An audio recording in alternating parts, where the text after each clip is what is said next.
বিয়ানীবাজার সরকারি কলেজের নতুন অধ্যক্ষ হিসেবে পদায়ন পেয়েছেন ইতিহাস বিভাগের অধ্যাপক সাব্বির আহমদ।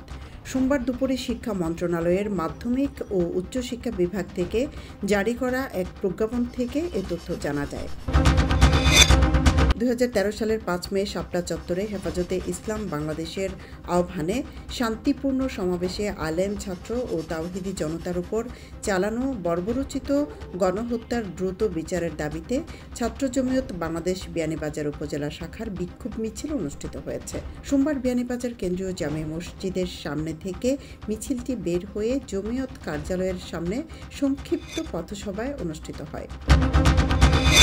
অবশেষে দীর্ঘ কয়েক মাস পরে ভারমুক্ত হল সিলেট সরকারি মহিলা কলেজের অধ্যাপকের পদ। কলেজের এই সর্বোচ্চ পদে পদায়ন পেয়েছেন কলেজের ভারপ্রাপ্ত অধ্যক্ষ প্রফেসর ভুবনজয় আচার্য।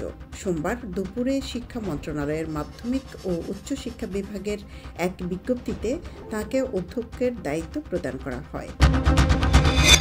প্যারিস বাংলা প্রেস ক্লাব ফ্রান্সের সম্মাননা ও সম্প্রীতির আলোক সন্ধ্যা অনুষ্ঠিত হয়েছে। রবিবার স্থানীয় সময় বিকালে প্যারিসের গার দো নর্দের একটি রেস্তোরাঁয় বিশ্ব মুক্ত গণমাধ্যম দিবস উপলক্ষে এই সম্মাননা ও সম্প্রীতির আলোক সন্ধ্যা অনুষ্ঠিত হয়। সিলেটে মঙ্গলবার থেকে শুরু হয়েছে ডিএসএ কাপ টি-20 ক্রিকেট টুর্নামেন্ট। তার একদিন আগে সোমবার বর্ণিল আয়োজন হয়ে গেল টুর্নামেন্টের ট্রফি ও দলগুলোর জার্সি উন্মোচন। সোমবার নগরের রিকাবি বাজারস্থ সিলেট জেলা স্টেডিয়াম গ্রাউন্ডে এই অনুষ্ঠান হয়।